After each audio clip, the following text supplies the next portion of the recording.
12월 29일 말씀 묵상하겠습니다. 함께 기도하겠습니다. 하나님, 우리의 영혼이 낙심하고 우리 속에서 불안해할 때에 우리가 여전히 하나님께 소망을 두게 하셔서 어떤 상황에서도 하나님을 찬양하는 삶을 살게 하여 주시옵소서. 예수님 이름으로 기도했습니다. 아멘. 오늘의 말씀은 시편 42편 1절부터 11절까지의 말씀입니다. 말씀을 함께 살펴보시기 전에 개인적으로 말씀을 꼭 읽으시고 묵상하시면서 각자에게 주신 하나님의 음성을 듣고 순종하는 삶을 사시기 바랍니다. 오늘의 시편은 고라 자손의 마스길이라고 나와 있죠. 이 마스길이라는 말은 교훈을 주는 시라는 뜻입니다. 42편 1절입니다. 하나님이여, 사슴이 시냇물을 찾기에 갈급한 같이 내 영혼이 주를 찾기에 갈급하나이다 라는 말씀으로 시작하고 있습니다. 여러분, 목이 마른 경험이 있으시죠? 우리가 목이 마를 때에 우리는 다 물을 찾게 됩니다. 그런데 물이 없을 때에는 사이다나 탄산음료 아니면 어떤 주스나 이런 걸로 마셔보지만 결국 그런 것은 우리의 마음을 흡족하게 하지 않지요. 정말로 우리의 목을 시원하게 축여줄 수 있는 시원한 냉수 한 잔이 우리의 갈급함을 채워줄 수 있는 것처럼 지금 이 시인은요, 하나님을 찾고 있는데 그 모습이 어떤 모습이냐면 사슴이 시냇물을 찾는 것과 같이 하나님을 찾고 있습니다 라고 고백하고 있습니다. 여러분, 사슴이 목이 마를 때에 그 한 모금의 물을 목에 축이기 위해서 그 발에서 피가 나도록 흙을 파고 모래를 판다라고 이야기하고 있습니다.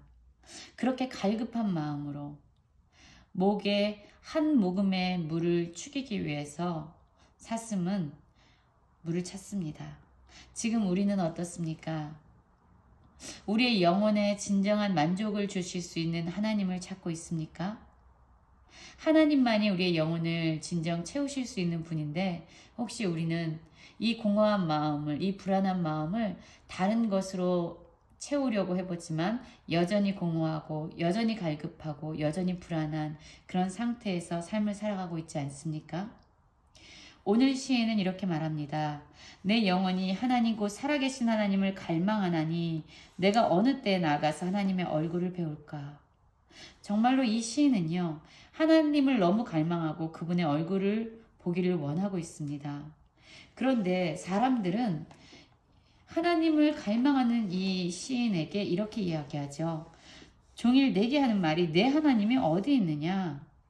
라고 묻는다라고 이야기합니다.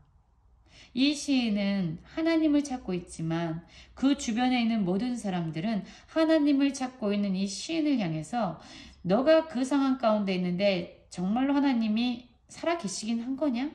정말로 하나님이 있긴 있냐? 하나님이 어디 있냐? 라고 그를 조롱하고 있습니다.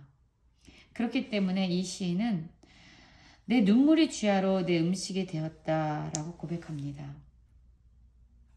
그리고 그는 이전의 일을 생각합니다. 내가 전에 성의를 지키는 무리와 동행하여 기쁨과 감사의 소리를 내며 그들을 하나님의 집으로 인도하더니 이제 이 일을 기억하고 내 마음이 상하는도다.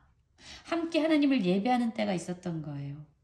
함께 무리와 동행하면서 하나님께 나아가서 하나님을 기쁨과 감사함으로 예배했던 적이 있는 겁니다.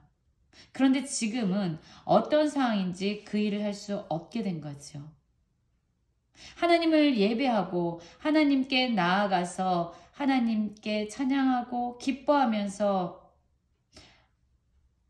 예배할 수 없게 되자 이 시인의 마음은 너무나도 하나님에 대한 갈급함이 많았는데 그 주변에 있는 사람들은 오히려 시인을 향해서 네 하나님이 어디 있냐? 라고 이야기하면서 이 시인의 마음을 낙심시키고 있고 절망시키고 있습니다. 그래서 42편 5절에서 보면 이렇게 얘기합니다. 내 영혼아, 내가 어찌하여 낙심하며 어찌하여 내 속에서 불안해하는가? 지금 낙심과 불안의 상황 가운데 있는 겁니다. 그러나 이 시인은 결단하고 있습니다. 이 눈에 보여지는 상황, 들려오는 소리에 그가 낙심하지 않기로, 불안해하지 않기로 결정하면서 그의 소망을 여전히 하나님께 두겠다라는 고백을 하고 있지요. 그리고 그는 또 하나를 보고 있습니다. 하나님께 소망을 둘 뿐만 아니라 하나님이 나타나 도우심으로 말미암아 나는 어떤 상황에서도 하나님께 찬송하고 찬양을 올려드릴 수 있을 것이다 라고 지금 결단하면서 하나님을 바라보고 있습니다. 그리고 여전히 하나님을 향해서 이렇게 얘기합니다. 내 하나님이여, 내 영혼이 내 속에서 낙심이 되므로 내가 요단 땅과 헤르몬과 미살산에서 주를 기억하나이다. 여러분, 우리가 우리의 삶의 현장에서 현실에서 낙심될 때, 우리가 불안할 때 우리는 기억해야 합니다. 하나님을 기억해야 합니다. 우리는 또한 그분께 소망을 두어야 합니다. 그렇다면 여전히 눈에 보이는 상황과 현실이 변화되지 않을지라도 우리가 변화되어서 낙심이 아니라 우리는 기뻐할 수 있고, 절망이 아니라 소망을 가질 수 있고, 우리는 눈물이 아니라 그분 안에서 기쁨의 찬양을 올려드릴 수 있습니다. 하나님을 기억해야 합니다. 하나님을 바라보아야 합니다. 눈에 보여지는 현실이 아니라 보이지 않지만 살아 역사하셔서 우리의 삶의 주인이 되신 하나님을 기억해야 합니다. 그렇지만 현실은 여전히 주의 폭포 소리에 깊은 바다가 서로 부르며 주의 모든 파도와 물결이 나를 휩쓸었나이다. 여러분, 이 시는요 여전히 불안한 상황 가운데 있습니다. 깊은 바다 속에 있는 것 같이 파도와 물결이 그를 휩쓸어 가는 것처럼 그러한 상황에 있지만, 이 시는 다시금 고백하지요. 이 모든 나의 상황 역시 주님께서 나를 부르는 소리로, 주님께서 나를 감싸 안으시는 것으로 내가 인식하겠습니다. 왜냐하면 하나님께서 모든 것을 주관하시는 만왕의 왕이 되시기 때문입니다. 라는 믿음의 고백이 지금 여기에 담겨 있는 것입니다. 그리고 시는 얘기합니다. 낮에는 여호와께서 그의 인자하심을 베푸시고 밤에는 그의 찬송이 내게 있어 생명의 하나님께 기도하리로다. 그는요 하나님의 인자하심을 기억했습니다. 그리고 어떤 상황에서도 여전히 찬양하고 있고 여전히 기도하고 있습니다. 그러면서 다시금 하나님께 간구하죠. 내 반석이신 하나님께 말하기를 어찌하여 나를 잊으셨나이까. 내가 어찌하여 원수의 압제로 말미암아 슬프게 다니나이까 하리로다. 여러분, 진정한 기도는요 현실을 부정하는 것이 아닙니다. 눈에 보여지는 상황과 우리가 마주한 현실을 끌어안고 하나님께 나아가는 것입니다. 나의 감정을 부인하는 것이 아닙니다. 나의 슬픔과 나의 불안함과 나의 낙심을 끌어안고 하나님께 가져가는 것입니다.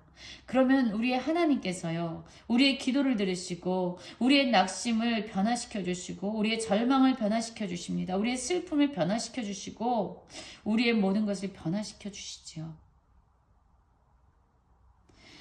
이 시인은요 내 뼈를 찌르는 칼같이 내 대적이 나를 비방하고 늘 내게 말하길 내 하나님이 어디 있느냐 라는 이런 눈에 보여지는 절망적인 상황을 지금 하나님께 그대로 말씀드리고 있는 거죠.